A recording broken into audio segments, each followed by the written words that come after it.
they have cooked up here today. Bans are done for the first half of the draft. Lucian, Morgana, Varus, Udyr, Lee Sin, Renekton all banned away, and Pentanet decides they want to go for that Rumble. First pick of the whole draft here. Yep, going to be grabbing that up. Be interesting to see where Elyoya wants to take us with his pick. Of course, he does have a pretty deep champion pool. We have seen a number of different answers coming through. You know, the big three, the only one remaining was that Rumble, so it makes sense that that was grabbed up. But earlier in the day, we saw Lilia come out from Way. We just saw a Volibear game from Blabber. That's going to be a quick lock here for Elyoya. Makes a lot of sense when you consider he played it 7 times in the LEC. Only played more actually on the Udyr, which was, of course, banned out. So this is a comfort pick for him. And Elyoya is such an incredible early game jungler. Yes, he's good in the later stages too, but really his pathing early game, very creative, very intelligent. He's very good at getting a lot of these early game kills, and Volibear is a champion that can really make it happen. So Pentanet gonna have to be really careful about where they actually run into this Volibear. You know, Rumble cannot actually contest Volley in these early game skirmishes, in these ganks that could be coming through. So Pentanet solo laners, you think, especially, have got to be playing very safe around where Elyoya could be. And we'll see the Kaisa also drafted here for Mad Lions as their second pick in the draft. And the response from Pentanet is to answer with the entirety of their own bot lane. They will grab the Aphelios as the counterpart to the Kaisa there. And considering when you draft Aphelios, you almost always want sort of some kind of safety mechanism for him in the support role. It'll be Thresh for Decoy. Yeah, it makes a lot of sense there, having that Thresh as a safety net like you're talking about. But we really haven't been seeing much Aphelios at all at MSI. Has come out, you know, maybe a couple times throughout the entire tournament, but definitely not considered one of those high priority champions. Will be a hyper carry though for Pentanet if he can get to those later stages of the game. Praedyth, of course, does have the 1 game on the champion here. Kaisa has been really high priority for a lot of teams. Carzzy already playing it 4 times at MSI, but really for the LCK and LPL teams as well, it feels like they're going to it pretty much every single time. So if you want to play these dive comps, and that's looking like what Mad is building, Kaisa fits in so well, right? You've got Leona, you've got Volley, they're jumping in there, they're applying the plasma with the CC that they have. You have Carzzy flying in on the Kaisa, and Carzzy has been having an incredible tournament. You know, a lot of people were questioning how well he would perform internationally coming into this, myself being one of them as well, as Carzzy and Kaisa were pretty inconsistent in the LEC, you know, did struggle against some of the top LEC bot lanes, but it has been largely smooth sailing for Carzzy. I think he has been having such a good tournament for them. Okay, bans have gone through in the second half here. It's Orianna, Gnar, Urgot, and Kassadin all banned away. The Kassadin ban might seem a little bit strange, but remember the first time these two teams played against one another, that was the response that Pentanet had when they saw their opponents pick the Orianna, was to answer with Kassadin. Now, granted, the Kassadin pick did very poorly. It accomplished not much of anything, but it's one of those picks that's so different and it has such a game-warping presence if it comes online. They decide to ban it out anyway. It's going to be Jayce as the 4th pick of this draft for the Mad Lions, and we'll have to see what the response from Pentanet is. They've already got the Rumble locked in, so I don't think that Nunu's going to come true, but all right, it's Qiyana. Yeah, they could go Yorick again. It's actually quite a good matchup into the Jayce. Didn't work out last time. I believe they brought it out against Cloud9 in their first match against them.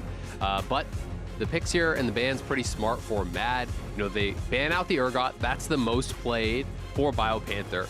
PGG had already banned out Gnar. That's the 2nd most played. They take away Jayce. That's the 3rd most played. So you're pushing down, right down the list, Biopanther pretty far as his prio does go. Sion is next on the list for the champions that he has been playing this tournament. Of course, you can withstand the Jayce. That is more your goal, to just be able to withstand the onslaught. You will get pushed in early, but if you don't get blasted, if you don't get dove, you can get towards tabbies, get towards the early bramble, and start to stabilize in that 1v1. Lissandra! Okay! Ooh, so this is actually, you know, people are going to be kind of shocked because we're not seeing Lissandra at all, but Lissandra is so good into assassins, and particularly Qiyana, who really does depend on the grass blade, you know, for that kind of invisibility. You can reveal all 3 of your spells, you know, the Q, W, and E are all kind of that AoE. It's pretty easy to actually reveal in that, and if Qiyana ever dives in, you can both self-ult defensively if you're getting ganked, but also if she goes in, you hit her with the R. She's very squishy. She relies on being mobile, on being elusive to actually stay alive. So if Qiyana goes in,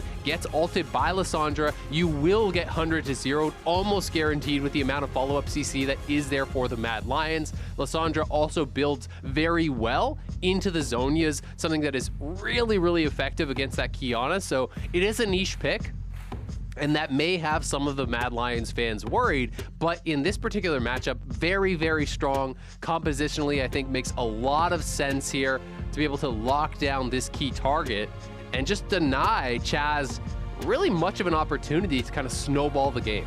I mean, you're talking about the build path into Zhonya's Hourglass. Zhonya's the best active in the game against the assassin class in general, and Lissandra has it built into her ulti along with a heal. Such a powerful defensive tool, as well as those offensive capabilities you were describing at locking the target down. I really do like seeing this pulled out as just that very, as you already described it, it's a super niche answer, but in the right situation, man, it can just feel crippling for a Qiyana or a similar champion. Absolutely, and this is something that you see come out sometimes in solo queue. I'm going to be interested to see exactly how Humanoid wants to build it. A lot of times people will go towards something like the Rocket Belt, and then you go Zhonya second if you're looking more for that playmaking style of build. This does leave you a little bit low on mana, but it still can be pretty effective because you're getting HP on the Rocket Belt, harder to actually burst down. You can see he is going Electrocute, Ultimate Hunter there as well, so the sustain is going to be more from the biscuits, as well as Time Warp Tonic. You start corrupting here. Taste of Blood as well. Yep, so Taste of Blood for the kind of trading there, and if you can start actually getting a decent amount of CDR, you stack up a couple stacks on Ultimate Hunter, the ultimate does become incredibly low cooldown.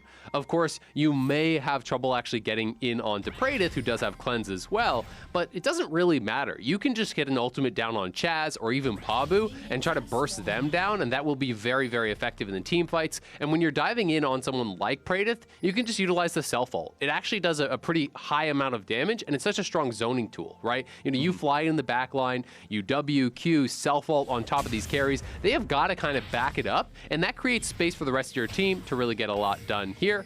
Armut looking like he wants to just harass a little bit on that blue buff. With seeing them on the top side, they know they are on blue. Armut will try to harass as his team is going to actually invade and steal away the red. So already a great level 1 here for Mad.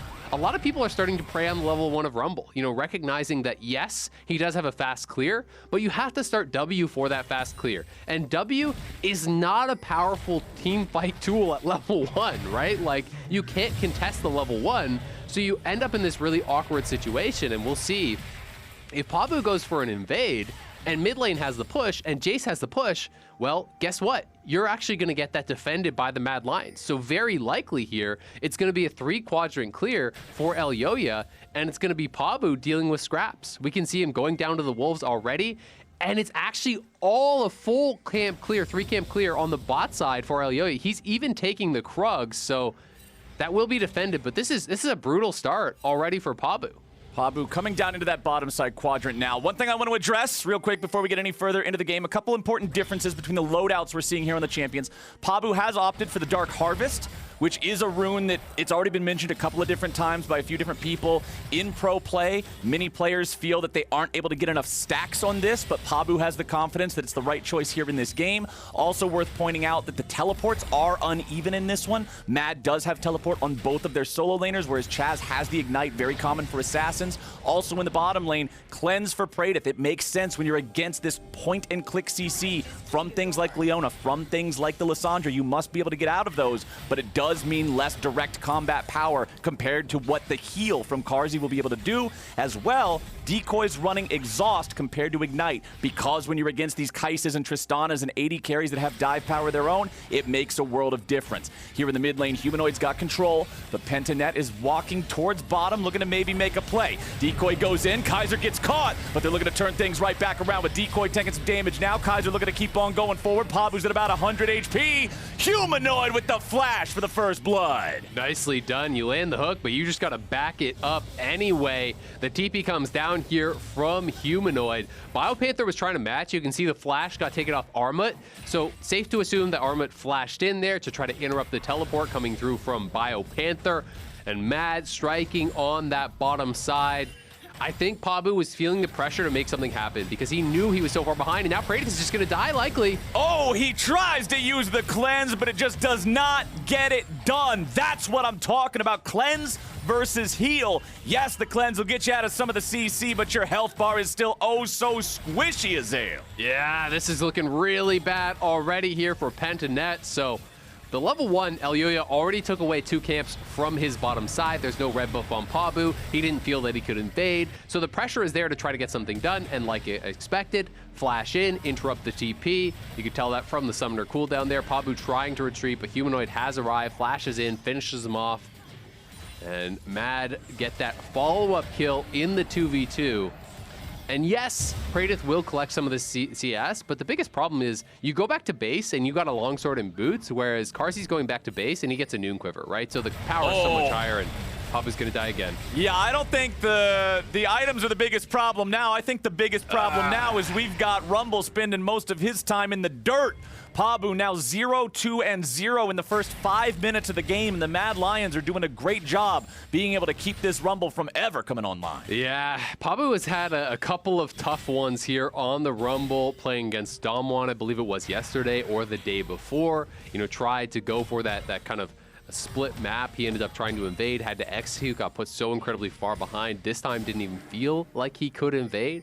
And it does feel like we are starting to see a bit of an established answer to this Rumble jungle, to how you can actually handle it. Of course, it does mean you need to have pushing lanes, right? Like you can't deny the trade of sides if you don't have pushing lanes, right? Matt were able to do this because mid was pushing, top was pushing, he loses his bot side, he can't invade top because the solo lanes will collapse and kill him.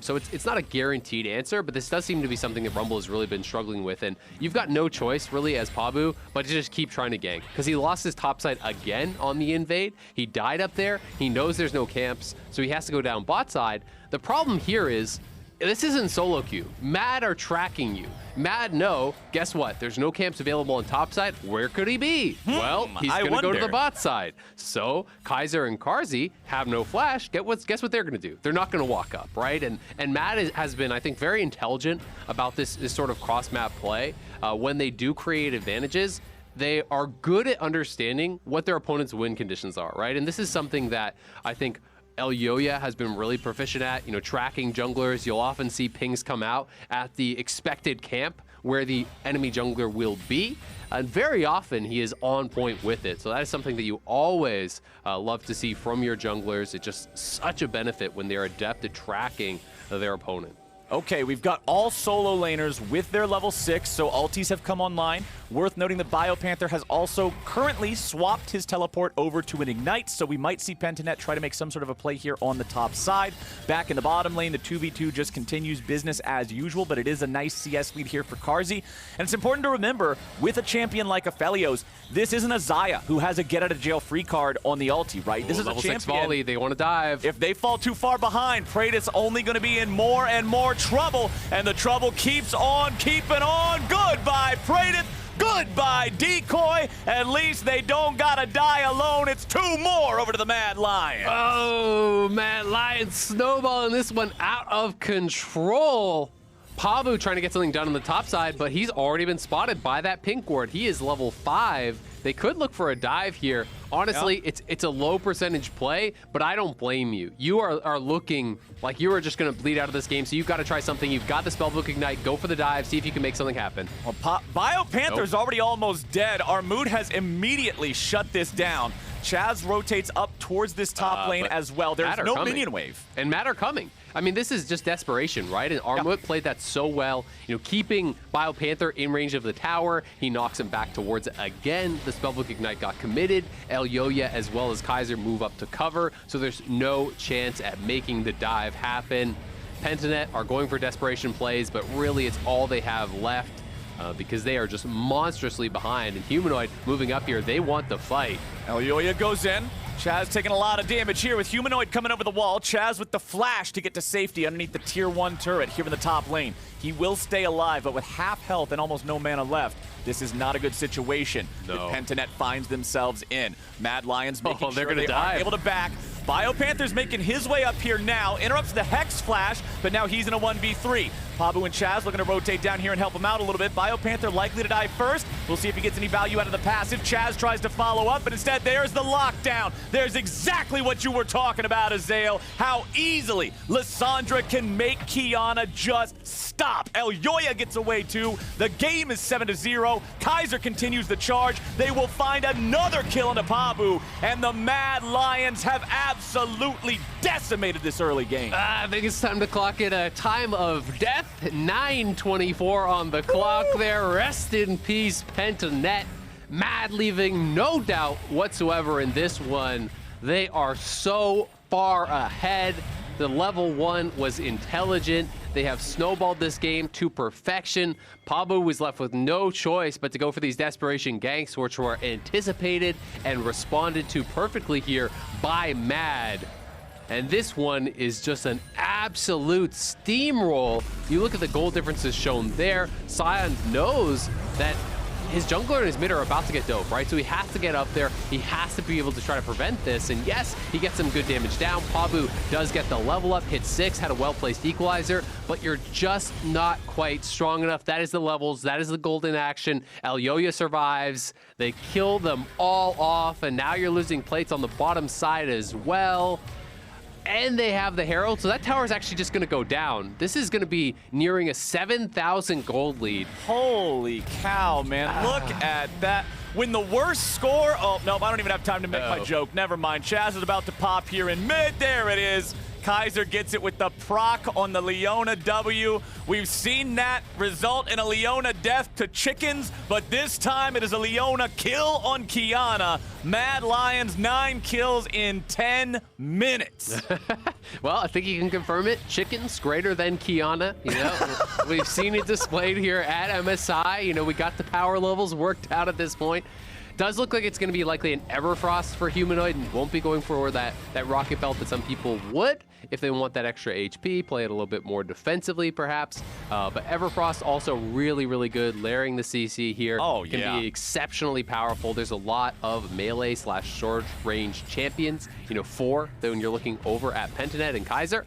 Just starting things up, of course, won't have the damage to kill off Sion, but is pushing him back and locking him up. Looks like they want to go for it. Okay, Biopanther with the flash to get away. Notice how Kaiser was positioning himself between Biopanther and the turret just to make sure that he could not use the ult to try to escape. Kaiser with the smart positioning forces out the summoner spell. Carzzy has rotated into the top lane now with no turret left to siege in the bottom lane. Why not just get to work somewhere else?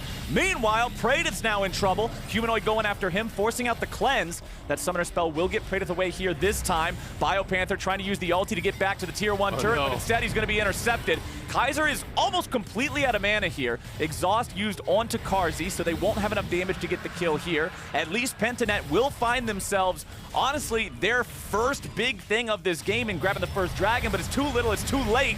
Decoy having a flash to keep himself alive, gets a death sentence onto Elyoya, but only pulls him in range for one single turret shot. Biopanther trying to follow up if he can. Equalizer's gonna get a whole lot of nothing, as now Humanoid finds himself in that death chamber, and there you go, Pentanet's on the board. Big shutdown there for Pabu, but they're going to need a lot more than that to try to scrape their way back in the game. Carzzy taking the solo gold on the tower up on that top side. Pentanet do get a kill. They do get that tower. And I also realized I'm trolling because this is actually the same amount of HP, I'm pretty sure, on Rocket Belt and Everfrost. Rocket Belt still more of the option kind of just for the engage, and you want the extra little bit of mobility, wave clear. Everfrost obviously pretty darn standard though on Lissandra. But either way, Pentanet, you're just going to be grouping. You're going to be looking for picks. That's your only hope. You can't actually ever come back in a game like this if you're playing it normally. So I think what we're going to see is just continual fights from Pentanet. They group up. They hope that they can find, you know, odd-numbered fights where they can create an advantage like this one, and hope and pray that they can scrape their way back into this game. But Mad is doing such a good job. Even when you get that kill mid, you lose your tower top. They're pushing all lanes as a winning team should do. And that makes it so even if you lose a fight on one part of the map, you can never win across the map because the Mad members are just individually so much stronger. Pabu's in some trouble yet again. Ulti comes down, follow-up CC goes through. Pabu's able to flash away. The CC chain is not quite perfect enough, but now they're not not done. Decoy will be the target here next. Elyoya grabbing a killing spree on that one, but Kaiser's in serious danger of dying. Chazz will pick that up. Elyoya continues his retreat. Biopanther will not have the speed to pursue him any further. Humanoid continuing to try to press forward. Again, just taking any sort of resource they can. Biopanther, you want to get out of there, buddy. I know you're the solo laner and that's the AD carry, but you don't want nothing to do with this. Elyoya wants to steal away the blue if they can. That goes over to him. Okay. Chazz can pick up the kill. Chazz is going in, but he is going right back out. Nicely done! Pentanet's mid laner picking up a kill in the enemy jungle. Now Humanoid's in a 1v3. He'll get killed off as well. Pentanet with a good punish. Nicely done from Pentanet. Chazz with the outplay, getting a couple of kills there. Carzzy fishing, not quite, as Chazz does finish the recall, but again, you're still getting pushed in across the map. Mad is monstrously ahead here. Carzzy up towards that top side to collect the farm. Let's watch this one more time. I love the pro view replays here. This was really nicely done, honestly. You've got to go for the crazy outplays. You've got to go for the aggressive plays. The flash on the ulti slam down that would have killed him. He's able to hop over the wall there with that grab of the water blade, and CC lands. So his team can come in and clean up another kill there. They are on the board, fighting back a little bit here, but let's not pretend that Mad is not fully in control. It's still an absolutely astronomical gold lead, and they look like they're cruising towards a victory here. We'll see if Pentanet can say anything about that, but it's got to be continual fights, right? It's got to be continual kills going the way of PGG for them to have much hope in this game. Praedyth the cleanse again, keeping himself safe from that Leona ulti, but now the dive is coming out. Decoy's going to be your target here at the very beginning. Kaiser finding himself stuck, has to flash over the wall into the Wraith pit. Pabu continues the chase. Chazz coming around from the flank. Mad Lion's support is down. Nice two-man stun coming out from Qiyana ulti, but nobody else is in range to follow up. Mad Lions decide to disengage. There's nothing else to fight here. Biopanther, however, wants to make sure they can continue the chase. Elyoya gets slowed, but a TP's coming in. We'll see if Humanoid can find much here. Pabu's about to die to Armut, or is he? Humanoid picking up the kill against Pabu now. Armut getting himself away here with a blast cone. Biopanther dies in the top half of the river, and Mad Lions take yet another victory for themselves. 8,000 gold ahead at 16 minutes. They are rich, going straight to the moon this one. Mad looking to take down that Rift Herald as well, continue the push. They already got all the outer towers, haven't lost any of their own here just yet, and can utilize this to crack another turret. They can look to collect this Mountain Dragon, but I really doubt that this is going to be a game about Dragon Soul. You know, the second dragon here would be the first going down for Mad, would be taken around 17, 18 minutes, and I don't think the game is going to last long enough for Soul to really be something that matters. So while Mad may grab it, not going to be too important here. The cleanse forced out by a nicely placed ult there from Kaiser. Elyoya was on the wraparound. They just know they can dive. The turret's low enough that they can always turn and finish it if it becomes an issue here. And Pabu chasing down. They do get one return kill there, and Chazz with a nicely placed Qiyana ult, but they just don't really have enough here to chase it down as they continue going forward. They know they need to get more of an edge, but they don't quite have the damage, and the TP came in, and they were able to turn it around and finish off a couple kills here with Armut barely surviving. Yeah, and you could say, hey, it's an overchase or whatever, but honestly, every single play has to be a Hail Mary, right? Yes, You exactly. can't just take one kill and say, all right, guys, that's good. You're down 8,000 gold. Yep. Everything's got to be this crazy play that could get you back into the game. Otherwise, you just lay on the floor and bleed out until the Nexus says defeat, right? Yep. That's what we need to see Pentanet do, is just always be trying, always be looking for some sort of a window. Even if it's a 1% play, that's higher than the percentage chance of you winning by sitting down. Exactly. I mean, that's what I was going to say. The way I look at League of Legends and the way I think pro teams should really approach it is evaluate what you think your chances to win the game are and take any plays that are better than that, right? So if you say this is a 1% chance to win this game from, you know, an 8,000 gold deficit, all your towers actually going down, then anything that's better than 1% chance is better than your current odds, right? So something that's like a 5% or a 10% play, you normally wouldn't want to go for, but in this case, those are pretty good odds. If you can get a random pentakill on a Praedyth or something, well, hey, maybe that's your way in. Is it going to work out? No, probably not. But I mean, sitting back is just a guaranteed loss when you're in this position, so you got to go for the crazy plays. Okay, there's the hook onto Elyoya, but that's not a target you can initiate on, so Pentanet will have to back up once more. 18.5 minutes into the game, Azael, and they are stuck inside the walls of their own base. Biopanther decides to step outside. Nice He'll be met with equalizer. the entirety of Mad Lions. Humanoid pops him, and we'll see if that Qiyana ulti gets anything. No, it will not. Travels along the wall, but everybody from Mad gets out of the way. Biopanther's zombie fades away, turns into a second zombie, but this one's made of ice. Sion just won't die. And Biopanther's finally out of the picture. See in black and white for the next 15 seconds. Mad Lions will continue pushing forward, looking for the tier 2 turret. Armut's about to get hunted and zeroed. Shield keeps him alive, but the Ignite is ticking down. He will die. Decoy falls, Chazz falls, Pabu falls. Praedyth against the world, and the world's pretty damn big, Isaac. Double kill back over to Carzzy. Kaiser even gets the kill in supportal combat, and Mad Lions are up 10,000, 11,000 gold. They are crushing this one. Chazz gets a nice little stylish kill there over onto Armut, but the rest doesn't matter as Mad piles in, knocks them all down there. Having a pretty decent game on the Qiyana. You know, we heard Chazz talk in his interview earlier in the tournament about this pick, how he feels like, hey, yes, you're going to lose in lane, but you don't need as much gold as some of these other champions to be successful. We can kind of see this demonstrated here as in he goes. He has the Prowler's Claw, closes the gap. Really nicely played. Backing out just in the nick of time there, has the Ignite to finish him off, but in the meantime, Carzzy's already in the back line, kills them all off. Yes, Armut did die, but it really didn't matter in the big picture here. They're taking your entire jungle. They're always getting more kills. They've knocked down almost every outer tower you have, and Baron is on the map here, so really all Mad need to do is start this up. PGG, you go, you contest it, you pray something miracle happens, you pray you can get a kill, you pray you can get a steal, because you cannot afford to give up this Baron, or the game is just probably going to end during that Baron buff. Well, Baron is gone. Mad Lions have secured that. Kaiser will see Biopanther approaching, flashes in, finds the two-man ulti. Pabu with a stasis stays alive. Nice turnaround coming out there with a shutdown over to Qiyana, killing off Carzzy. But the fight, it's just too much, Azael. They are slapping him with the wallet, just beating him to death with the damn thing. Decoy's the only man left standing, trying to get away from Armut here. He wants to close the gap, but the blast cone, he didn't quite get the angle, so he cannot follow Decoy all the way. The Thresh will survive, but the rest of Pentanet will not.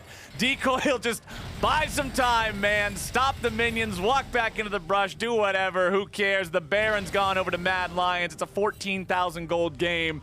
It's all over except the Nexus falling apart. Yeah. I like how he stops the recall just to fight him. Just have a little fun with it. Why not?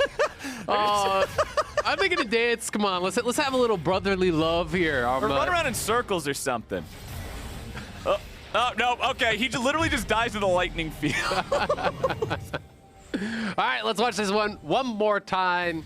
Again, Mad crushing through, but not before Chazz blows someone up here, taking down the AD carry there, as Praedyth did have a nice Inferno multi across the team, but of course it's a one-way trip there for Chazz. He gets burst down. Elyoya, the big bear, hopping into the back line here, does knock down Chazz in return, and you can see how much work Humanoid is getting done. This is one of the things about Lissandra. When you are playing from a winning team, it is such a strong champion because the passive damage is actually really, really high. So when your team is getting those kills and snowballing through, those little ice ghosts are running out and just smacking everybody down. They can get thousands of damage out in a fight sometimes. It can be really, really crazy. But I do want to give credit over to Chazz playing this Qiyana and picking this Qiyana, because I think this type of champion, which you pointed out earlier, even Chazz said, hey, you lose lane, but then you can make plays. That's what I need to see from Pentanet, right? I hated the fact they locked in Kassadin earlier because he's a sit and wait for me to hit 16 guys type of champ. That's not how Pentanet are going to win games. They've got to be scrappy. They've got to be forcing things. Qiyana's the kind of champion that can work in that environment. Yes, the game's already doomed. It's a 15,000 gold difference at 23 minutes, but I like the fact that they're playing these types of champions because I think that's the way that Pentanet can try to get themselves an upset win at some point here. Yeah, absolutely. And also the way they can make themselves some fans, right? You know, I think they've been a lot of fun. This is a team with some swagger to him. You know, the coach getting out there. He's got some style. They're having fun. They're going with the spicy picks, the Zed, the Qiyana. But it looks like this one is pretty much all but wrapped up. Okay, Biopanther is down. He turns into the first zombie. He turns into the second zombie. He's finally off the map. Mad Lions pushing towards those Nexus turrets. It's a 5v4. Decoy goes for the hook. He finds the Lissandra. A lot of damage coming out. Chazz looking for a bit more. Kaiser's nearly dead here. Humanoid healing up with his own ulti. Kaiser is still burning. Humanoid now with his second invulnerability. That'll buy enough time. That'll get it done.